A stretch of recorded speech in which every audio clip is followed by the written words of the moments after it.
Welcome everybody to this episode of Work Punks, in which we again have turned into Agony Uncles answering your questions.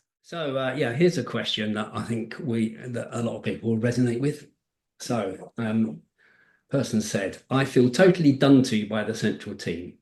Every month I have to produce 4 different reports for different central functions. The thing is, it is more or less the same information, but slightly different metrics and very different formats. I end up doing it weekends because I need to be doing the real work during the week. I'm a director in this business, but I end up doing paper shuffling and I'm made to feel like an untrustworthy child. What should I do? Ooh, that is a good one. We've been in similar situations. So what do you do? I think the first thing is to acknowledge it. This is not a sustainable situation. It's not personally sustainable for you.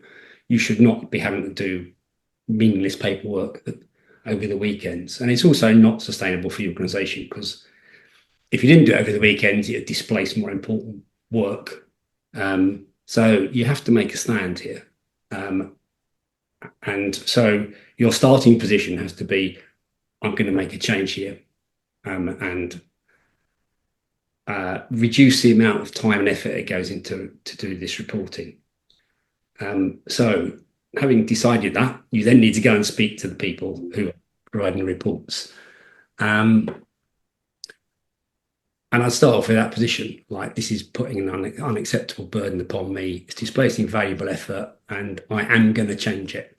So how can we work together to, not have to repeat work, and maybe there's some way we can reconfigure a report where you can actually get some better information than the others are getting, or use different formats, get something that's more useful for you.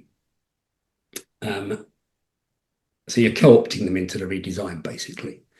So part of that will be showing me other reports, saying, any bits here you like, any stuff here that will be useful, and then going through them, what they want in their report, and also the frequency. Because it's not uncommon. I think reports like this have been, defined ages ago. Half the information is never used. They don't really need it every week. They possibly only need it once a month, but that's the way it's always been done. So challenge these things. They will, if they will find it difficult to justify things that are not reasonable. So you'll weed out all that stuff. And the end goal here is you get the information you want in the best format for you at the right time for you, and I minimize the amount of time I spend doing this work. Mm-hmm. But I think you have to take that stand first of all. I am not doing this anymore. Yeah. Right. So if they push back, you can say, well, the other alternative, I just stop doing your report, and see where that gets you. Mm. Yeah, I mean, the expression's one that I know you're both familiar with, but I think it's highly applicable here. It's like, we have to go win-win here. Yeah, because otherwise, either I'm not going to do the report, or as a director of the business, I'm going to be checking out by whatever means, because I'm going to be on the brink of or into a burnout situation. So yeah, win-win has got to be the only way forward. I mean, something that I notice about the relationship between the centre and the bits of the organisation closer to the work is very often those relationships are deeply depersonalised. It's the easiest thing to do with someone who sits in the centre, just to spam out requests to 20 different regions or specialties or whatever, and ask information that suits them, completely unaware that request is being mirrored by, in this case, 3 other people, probably only 2 doors down the same corridor, perhaps, or certainly within the same central function. So a little tactic that I think Colin is inferring, but I would like to make explicit, is we'll make that personal connection with those people. Yeah, go if it's geographically possible, you know, book a day out in your office, book a day out of the office, go to the HQ, book 4 one-to-ones with people, have a coffee, have a chat, and just saying, look, I'm after a win-win conversation here because what's currently happening isn't tenable, and I'm either going to be late or error strewn, or I'm just going to have to say no, none of which either of us want. And I think that most of them would respond to that quite well, because they literally don't, unless you help them to understand what the world looks like through your through your eyes, stood in your boots. Yeah, how can we expect them to envisage it? They just want to get their job done. They're dependent on you providing information, so just bloody provide it. So yeah, my advice in this and many other things in life is, you know, take time to understand that person as a human. First seek to understand and then to be understood, and I'm sure you'll come up with a good win-win. How about you, Paul? What would your sense of this be? I would be inspired by those organizations that do this radically different. I can't remember which organization it is, but there is definitely one that every so often just scraps all reports and basically says, right, we'll stop producing all the reports that aren't mandated by law, and we start again. And by that, you weed out lots of that fluff and clogging up the system stuff that has been accumulated over the years that sort of matches that definition that Colin was referring to about, you know, reports that have been defined once and are still being produced, but nobody looks at anymore.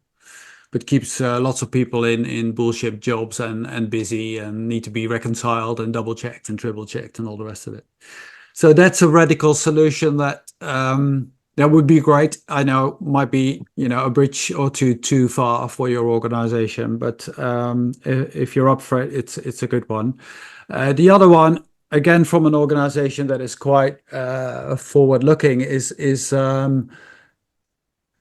because a lot of what we are hearing and assuming is that the center has the power, and that you, as perhaps being slightly away from the center, you do not have the power, even though you're a director. And of course, who should really have the power are the people who are serving the customer, or are treating the patient, or are building the cars, or whatever it is that's being done on the front line.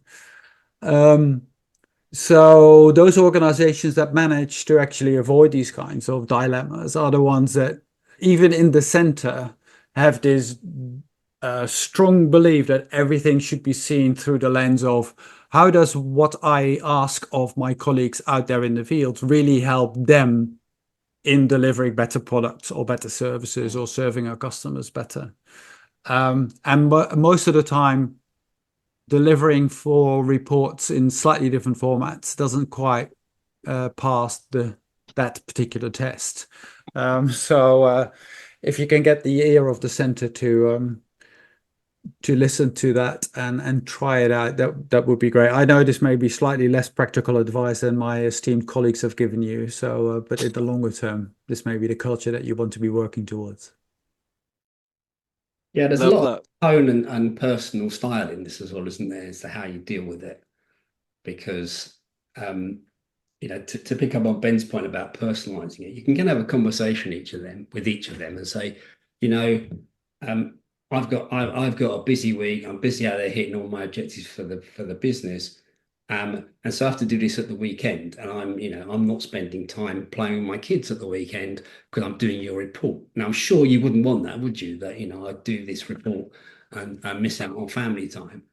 And you know, who's going to say, yes, I insist you do not play with your children and do my mindless report over the weekend? Of course not. They're going to, you know. But your relationship may not be, you know, that sort of basis. So it may be just a case of saying, I'm not doing this anymore. I'm not going to sacrifice my KPIs to do your report. So we need to find another solution. You know, and as I said, you know, and if we can't find a solution, I'll just stop doing your report. Yeah, no, all I would say is that this isn't uncommon, is it? So these are good people trying to do the right thing, but organizational life in large organizations and corporates does suffer drift. So drift in terms of the bureaucracy grows and nobody ever thins it out. Just as Paul was suggesting, just once a year, let's just have a moratorium. It's quite a radical way of thinning it out, but largely, unless you do something consciously, all this stuff grows. And the other thing that organizations drift into is that the relationship between the center, let's call them the spenders, and the people at the front end, let's call them the earners, gets turned inside out. And all of a sudden, as well as serving the customer, the people at the sharp end are also in service to the center. Yeah. That isn't what the intent was when we set this thing up.